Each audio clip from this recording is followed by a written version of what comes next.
What's going on, guys? Welcome to another episode of Around the Clock. Today, I'm going to show you how to replace the gauge face on your 997.1 Sport Chrono. So this just got delivered. I'm actually very excited for this part.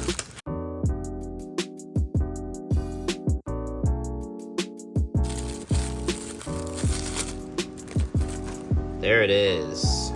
So, the current chronometer that's on the dash that this car came with had a silver face, and as you guys know, I've been trying to add some yellow accents to the car, so I did order this one here, and it comes with the face and the ring. So let's not waste any time and get this on the car.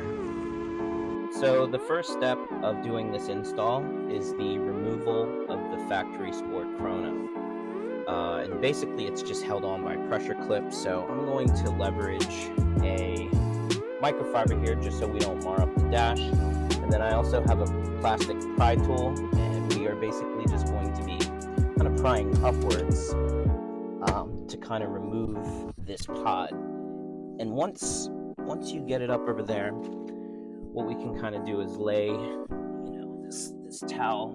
We can go around to the side, just kind of pry upwards. And there are just these pressure clips that are holding it in. So as you can see, there it is, it's up. And then we can just undo this clip.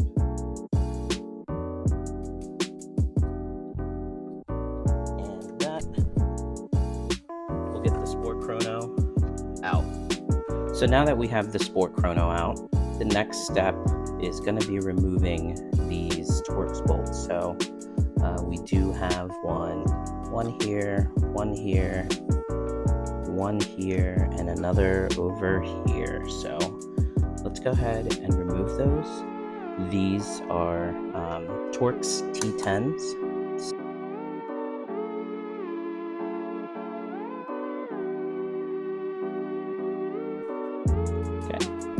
So, with that removed, this comes apart, the cover comes off, and there is the pod here. So next, there's like a hex, and this is a 1.5.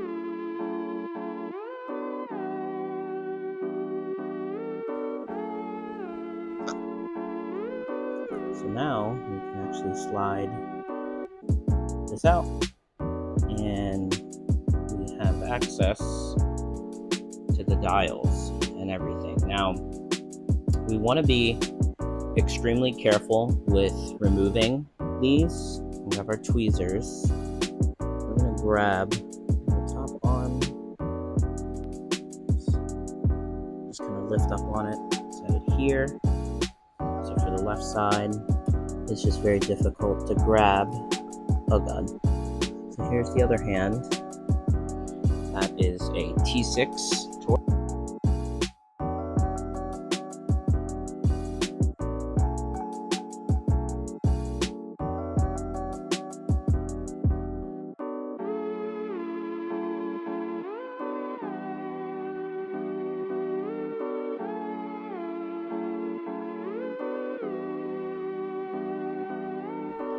Now that we've removed the bolts in the back, I think we should be able to grab, see, like there's a little spot right here, that little notch in there.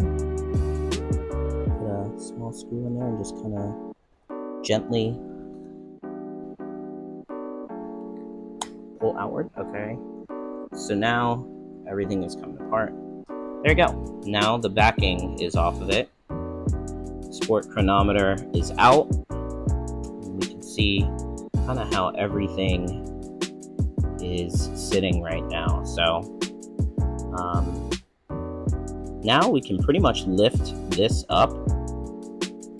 So I'm going to hold this down and kind of pull upwards on the face. We'll put the least amount of pressure possible as I'm lifting up to get the needle to pop off. So there it is. So now the face is off. We'll just put the needle back in place here. And now everything is off. So as you can see, we're just gonna set this over here for now. So the next thing we're going to want to do is separate this outer edge from the face. And how we're going to do that is if you flip it around, you can see that there are 4 flathead screws. And actually the 4th one is right behind this tab. So let's go ahead and remove these tiny screws.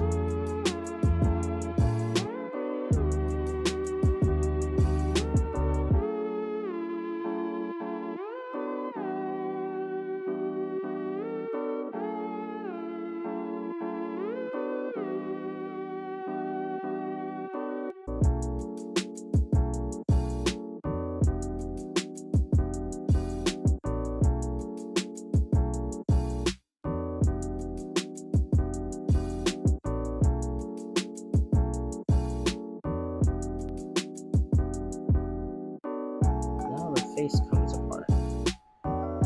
This ring, and now the face is separate.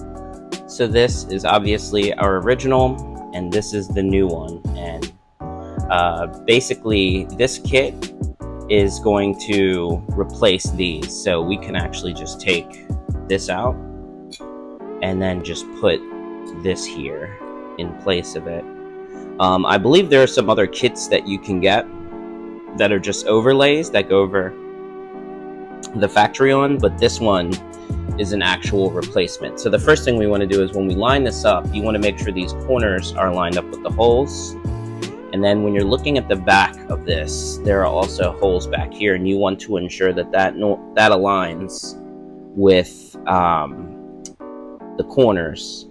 Because then we are going to, once we get that lined up, we are going to put the tiny screws back in, and that's going to hold everything together. So you kind of want to just play around with this and make sure that everything lines up. And I can currently see that this is not currently lined up, but you just got to kind of play with not only the face but also the dial, the border, to make sure that also lines up. So I want to say that should be like that. I think I got that pretty good. So go ahead and put the little screw in here, and that's how we're going to attach them. We have 4 of these tiny flatheads.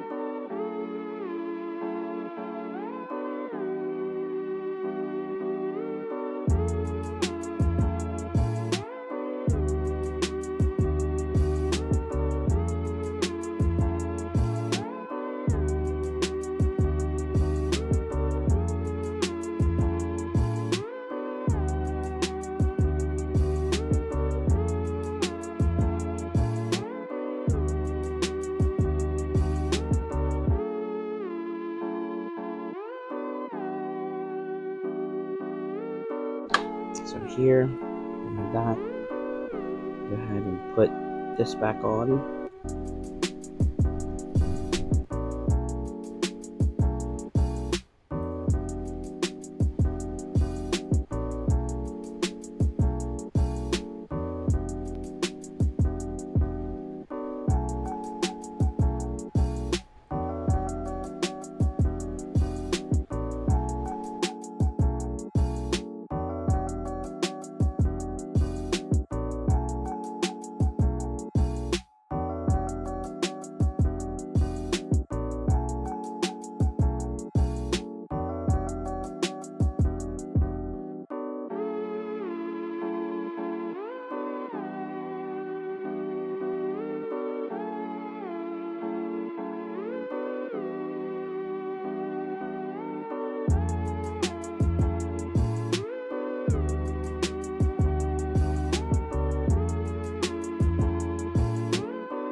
now that is together. Next thing we're going to want to do is put this back into this.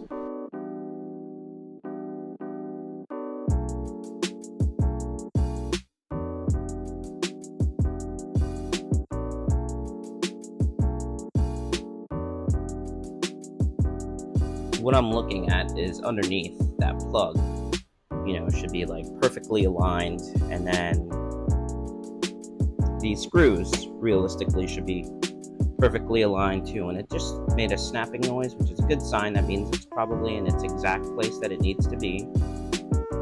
So we'll go ahead and tighten up these two screws back here. These are just T6 Torxes, and then I think there's also like a flat head back here.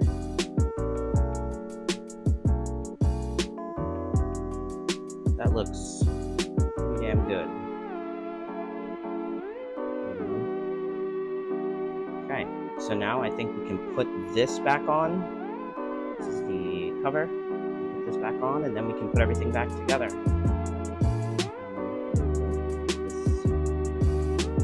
This frame back in here.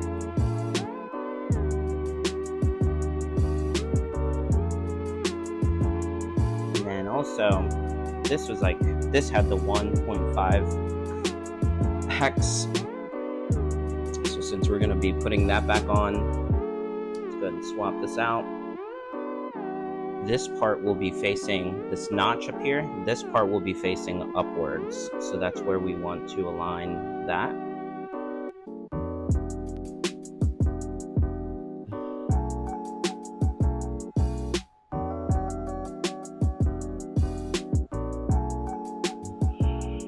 Okay, so how you can tell you have it lined up right too is you can see there are these like notches in here, and when you tighten up the screw, it's going to go into that notch. So that'll let you know kind of exactly where you need to be.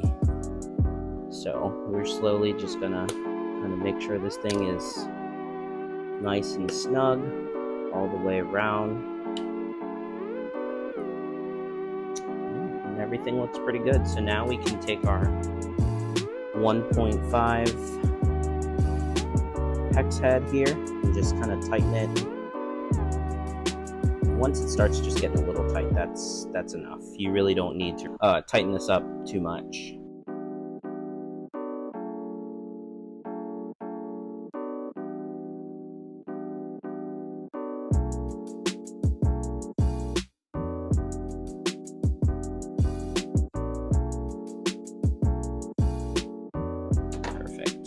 See, that's what she looks like. It's now yellow. Now we can put this back into the pod and everything will be good. So now what we can do is we can grab our pod here, and as you can see, there's that hole. This little notch here will go right into the hole of the pod, and it'll just sit like that. And then we can take this side here, and this should align perfectly. So there is a notch on the other side on the bottom end, and that's what's going to go into here. And then you can line up the holes for the screws, and then you should be good to tighten everything down.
there she is, guys. It's yellow. Yay. So now we can pop it back in the car. So now that everything is back together, we can go ahead and grab the cable, which is right here. Go ahead, plug this back in, and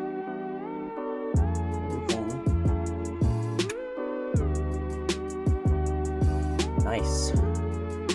So when I plugged it in, I don't know if you saw, but there was like a sequence. The needles moved around and everything just to make sure that it's all kind of calibrated and where it should be.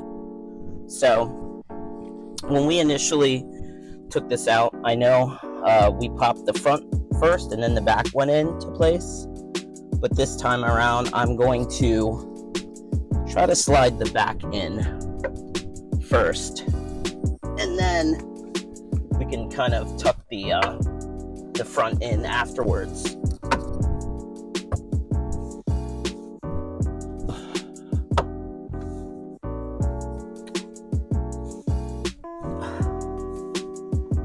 And there it is, guys. Yellow chronometer installed.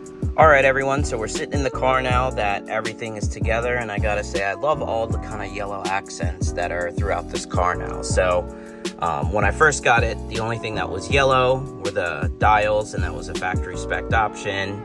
Since then, we've done these RS style pull strap handles. We did the center console in yellow, and now the chronometer is in yellow, which I think looks awesome. All right, everyone, that pretty much wraps up today's video. I hope that you found it helpful and beneficial should you take on the project of replacing the gauge face and bezel of your 997 Sport chronometer. Until the next modification or the next vlog, I'll catch you next time.